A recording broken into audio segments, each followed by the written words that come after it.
ખબરોમાં બન્યા રહેવા માટે બેલ આઇકોન દબાવો અને એબીપી અસ્મિતાને સબસ્ક્રાઇબ કરો. એબીપી અસ્મિતાની વિશેષ રજૂઆત મારું શહેર મારી વાત અંતર્ગત આજે વાત કરીશું થલતેજ વિસ્તારની આલિશાન એપાર્ટમેન્ટના રહીશોની સમસ્યા અંગે. 25 વર્ષ જૂની આ સોસાયટી ત્યાંના સ્થાનિકોની શું સમસ્યા છે આવું જોઈએ અહેવાલમાં.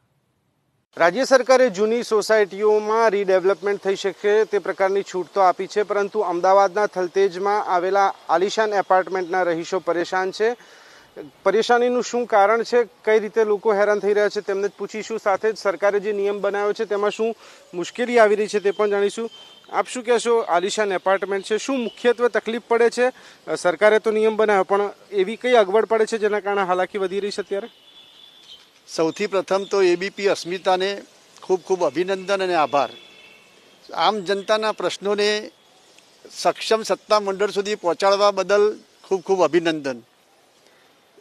રીડેવલપમેન્ટ માટે અત્યારે જે સરકારે જે 75-25% કાયદો કર્યો છે એમાં દરેક સોસાયટીઓને એપાર્ટમેન્ટમાં જ્યાં ને ત્યાં બિનકાયદેસર દુકાનો અસ્તિત્વમાં છે અને એ દુકાનોના કારણે રીડેવલપમેન્ટ થતું નથી, કારણ કે એમની માંગો જુદી હોય છે, અલગ હોય છે અને વધારે પડતી હોય છે. એ માંગો પૂરી કરી શકાય એવી જ નથી, એટલે રીડેવલપમેન્ટ થતું નથી. એટલે આપણે કમિશનર સાહેબને પત્ર લખ્યો છે કે સાહેબ, અત્યારે જે ગેરકાયદેસર બાંધકામ દૂર કરવાની જે ઝુંબેશ ચાલી રહી છે એ બિનકાયદેસર બાંધકામ દૂર કરવાની ઝુંબેશમાં સોસાયટીઓને એપાર્ટમેન્ટમાં આવેલી બિનકાયદેસર દુકાનોને, ગેરકાયદેસર દુકાનોને દૂર કરવામાં આવે તો રીડેવલપમેન્ટનું કામ ફાસ્ટ થશે. અને રીડેવલપમેન્ટનું કામ ફાસ્ટ થશે તો એનો ફાયદો સરકાર અને મ્યુનિસિપાલિટી બંનેને છે. એક તો રીડેવલપમેન્ટ અત્યારે ફાસ્ટ થાય તો બાંધકામ ઉદ્યોગ જે મંદીમાં પડેલો છે એ ધમધમતો થાય, એની સાથે સંલગ્ન બિઝનેસો, કન્સ્ટ્રક્શનને લગતા સંલગ્ન બિઝનેસો પણ ધમધમતા થાય, સાથે સાથે રોજગારી પણ નીકળે.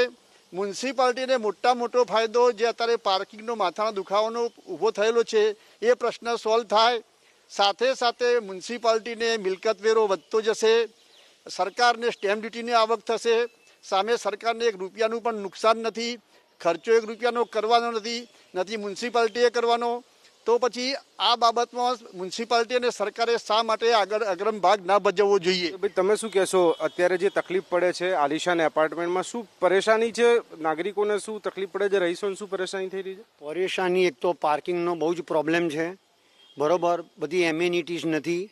રીડેવલપમેન્ટ માટે અહીંયા 3-4 બિલ્ડરો આવ્યા, પણ અમુક માણસો દુકાનોવાળાના પોતાના ફ્લેટો છે એટલે 50% માણસો એ ના પાડે છે અને એના લીધે બીજા માણસોને પણ સહન કરવું પડે છે. અહીં આલિશાનમાં એ બ્લોક અને બી બ્લોક છે. એ બ્લોકની અંદર 16 ફ્લેટ છે અને મેક્સિમમ 32 પ્લોટ બી બ્લોકમાં છે. એટલે એ બ્લોકના માણસો સંમત ન થવાથી અમારા બી બ્લોકનું પણ રીડેવલપમેન્ટ અટકે છે.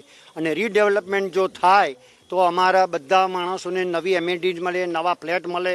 આ ફ્લેટ અમારે 25 વર્ષ જૂના થઈ ગયા છે અને તમે જોઈ શકો છો કે પડવું થઈ ગયો છે.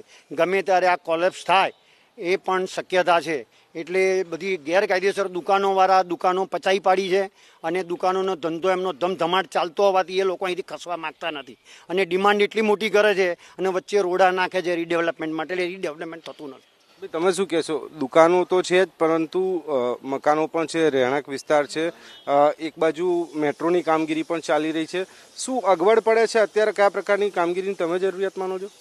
અગવડોમાં તો પછી આમાં બંને સોસાયટી ભેગા થાય તો સૌથી નિકાલ આવી શકે. એની અંદર એ બ્લોકવાળા સહકાર આપે નહીં એટલે બી બ્લોકોનું કે બીજા અમારા બધા રહીશો છે વધારે પડતા, એ વધારે લોકોને નુકસાન થાય. 4-5 માણસો ન કામ કરે એનાથી મેજોરિટી લોકોને ગેરફાયદો થાય છે. એમાં સ્વચ્છતા જળવાતી નથી. જે નવું પ્રમાણે થાય તો સ્વચ્છતાનું વ્યવસ્થિત થાય. કૂતરાઓ બધા આવે, જૂના બધા થાય.